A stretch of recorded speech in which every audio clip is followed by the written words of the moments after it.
Daisy Ridley as Rey in Star Wars The Last Jedi. Lucasfilm via as box office figures piled up and critical raves poured in. There was a curious note of dissent on the issue of Star Wars The Last Jedi.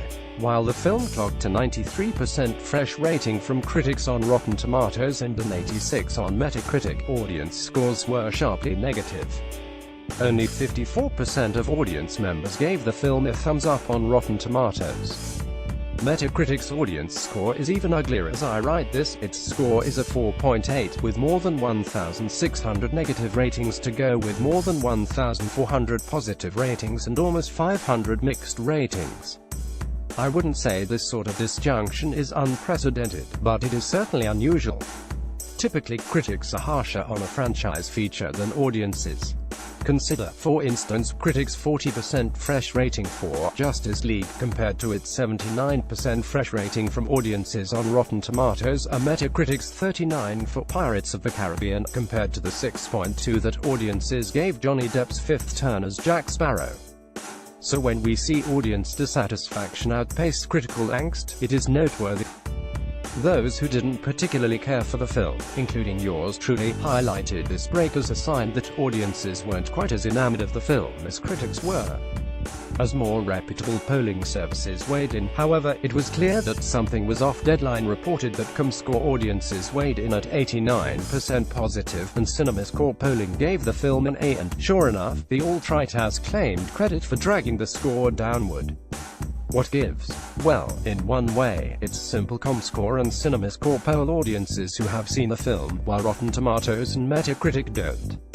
CinemaScore, as it notes on its website, provides unbiased measurement of audience response that helps gauge movie appeal and success by polling movie audiences on opening night for the reaction to the latest major movie releases. Now, CinemaScore isn't a particularly useful gauge of artistic quality. Last Jedi defenders pointing to its A as a surefire sign of greatness need only remember that each of the prequels received A- grades, but it is an extremely useful way to gauge how people feel coming out of theaters and whether the expectations of general audiences have been met. But one thing CinemaScore definitely is: a measure of the reaction from people who have seen the movie in question. And one thing we have to keep in mind when discussing Rotten Tomatoes, Metacritic and IMDb user scores is that they are, well, not. At least, not necessarily. They could be. I would guess that most people who bother to vote on these sites have seen the film in question.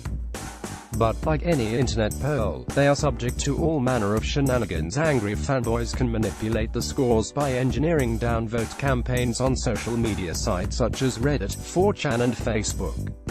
This is a real problem for Rotten Tomatoes al. If you can't trust that people have even seen the films they are voting on, how are consumers supposed to trust the recommendations that are, supposedly, coming from the fellow viewers? Fortunately, it seems to me that there is a relatively simple solution. Consider the case of Rotten Tomatoes, which is owned by Fandango. Rotten Tomatoes offers viewers a chance to buy tickets from Fandango right from the landing page of every new release, and Rotten Tomatoes scores show up on the Fandango site and on the Fandango app. There's a great deal of synergy in play already. So why not restrict user voting on new releases at Rotten Tomatoes to those who have purchased a ticket through Fandango? You could expand it further, of course, allow members of the loyalty programs run by AMC and Regal Cinemas and whoever else to vote. Basically, anyone who can verify that they bought a ticket to a show can be given the opportunity. And maybe, after a certain period, say a month, open it up to everyone else. Now, look, this wouldn't be a scientific poll, and it would still be open to shenanigans of various stripes. Pressure campaigns could still be cooked up in the depths of the angrier portions of the social web. But we don't consider primary elections illegitimate just because the people who vote in them tend to be more motivated, more energetic and more radical. Indeed, it would give us another interesting data point to consider. If there's a sharp discrepancy between CinemaScore and an RT user score made up of people who can confirm they bought tickets, would find that quite intriguing.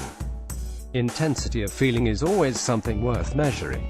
Regardless, something needs to be done if Rotten Tomatoes and the rest of these sites want us to take user ratings seriously. Otherwise, potential customers and cultural commentators alike will have little choice but to disregard customer scores such as the one given to The Last Jedi.